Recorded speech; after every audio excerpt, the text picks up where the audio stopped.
moi c'est Sarah El Sayed et je joue dans le club de Nantes Atlantique Kinball, donc à Nantes, et je suis en équipe de France, capitaine de l'équipe de France.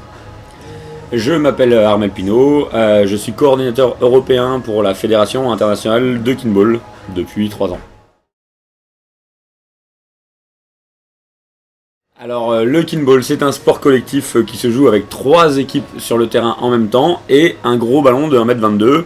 La règle principale, c'est d'attraper le ballon avant qu'il touche le sol.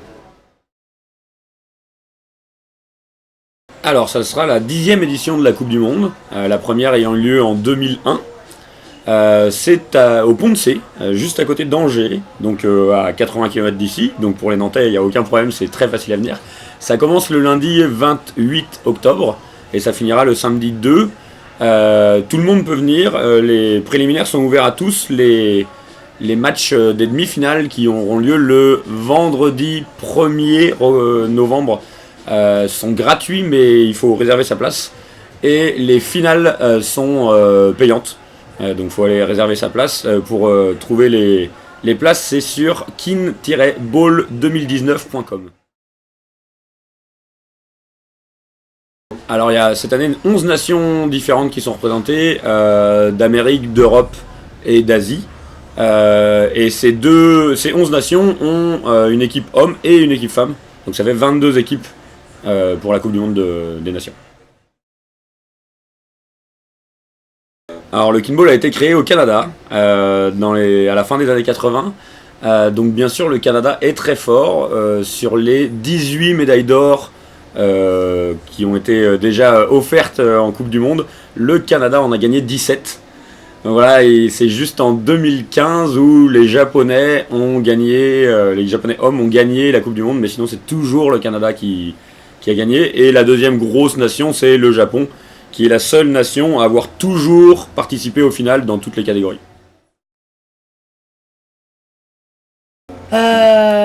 Bien, on espère. En tout cas, les hommes sont champions d'Europe. Donc la Coupe d'Europe a eu lieu l'année dernière en Slovaquie. Donc les hommes sont champions d'Europe et les femmes sont vice-championnes. Pour les objectifs, que ce soit femmes ou hommes, l'idée c'est d'être sur le podium, donc de jouer les finales. Et après, oui, bien sûr, de bouleverser un peu ce classement récurrent. Hégémonie. Oui, et c'est exactement.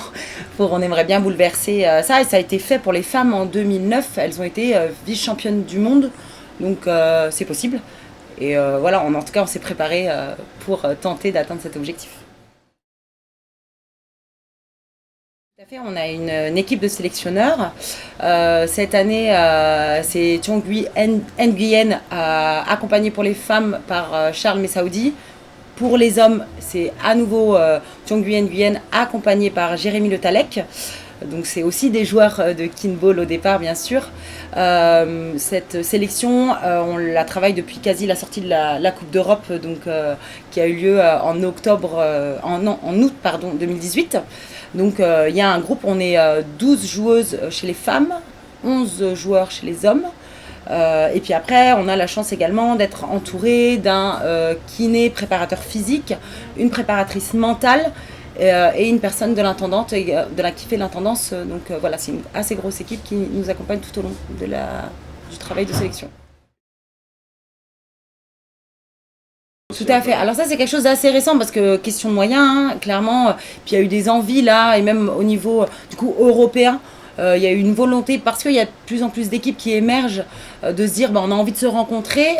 Donc ça fait à peu près 3 ans qu'on organise des rencontres européennes. Donc il y a quelques semaines, en septembre, on a fait un tournoi en Suisse où étaient présents également des équipes belges, donc des équipes françaises et des équipes tchèques. Et on a organisé un tournoi amical de préparation. Il y a quelques mois, au mois d'avril, au Pont de C, on avait fait également une rencontre avec des équipes européennes. Donc on essaye effectivement de pouvoir créer ça. Ça permet de se préparer et puis de créer un challenge au niveau européen qui peut être intéressant.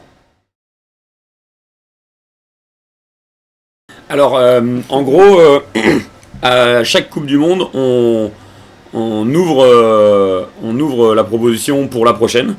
Et il s'avère que des gens des Ponts de C ont eu envie d'organiser un événement. Et donc ils ont postulé auprès de la Fédération française. La Fédération française a validé leur projet. Puis la Fédération française a postulé auprès de la Fédération internationale. Et ils ont gagné le droit d'organiser. Donc c'est la Fédération française qui est officiellement l'organisateur, avec un comité d'organisation qui est très PONCM. Et il y a aussi quelques personnes dans ce comité qui viennent d'autres clubs, qui ont juste eu envie de s'impliquer et de faire vivre ce truc à plein de monde, cette belle aventure, quoi. Alors on s'attend à pas mal de monde. Je sais de sources sûres que pour les 2 dernières journées, on a déjà 1500 places de vendues. Donc c'est beaucoup, c'est énorme, c'est assez énorme pour le kinball. Le record pour l'instant pour un match de kin, c'est les finales de la Coupe du Monde 2013 à Liège, où il y avait un peu plus que 1500, entre 1500 et 2000 personnes dans les tribunes. Là, si on se débrouille bien, on pourrait dépasser ce record. Oui, c'est un vrai vecteur de développement. En fait, organiser un événement comme celui-là a des retombées qui sont importantes pour un club, pour le kin en général, mais pour un club spécifiquement. Et c'est l'idée, c'est que derrière, les PONCE puissent aussi grossir en termes de nombre d'adhérents et d'adhérentes et de pratiquants, ce qui est un enjeu, parce que je rappelais, on a 550 à 600 licenciés, c'est pas beaucoup. En tout cas pas suffisant par rapport à ce que pourrait faire le kin et à son attractivité, ce qu'on voit dans les réactions, quoi. Alors beaucoup repose sur les individus, clairement, hein, ça c'est une réalité, c'est aussi un effort financier de la part des joueurs et des joueuses et du staff impliqué. Après, il y a des aides, la Fédération française nous aide sur, par exemple, prend en charge les inscriptions d'équipes, ça ne retombe pas sur les joueurs, il y a une partie de l'équipement qui est pris en charge. Certains clubs aident leurs joueurs. Nous, par exemple, le club de Nantes nous a aidés, nous joueurs et joueuses. Et après, effectivement, une des responsabilités, mais on n'est pas très bon, ce serait d'aller chercher des financements privés, du mécénat. Sauf qu'on est face à une double difficulté qui est d'une, le temps, parce que voilà, ça nous prend déjà beaucoup de temps, donc aller négocier, c'est pas simple. Et puis de 2, la question du kinball qui est quand même un milieu assez intimiste. Donc faire entendre à une entreprise que poser son logo permettrait une visibilité, elle nous répond bah oui, mais vous n'êtes pas encore très connu. Donc après il y a le crédit d'impôt, il y a des avantages à faire des dons à des structures, mais bon c'est pas encore le plus développé, donc la majorité des frais retombent sur les joueurs et les joueuses aujourd'hui.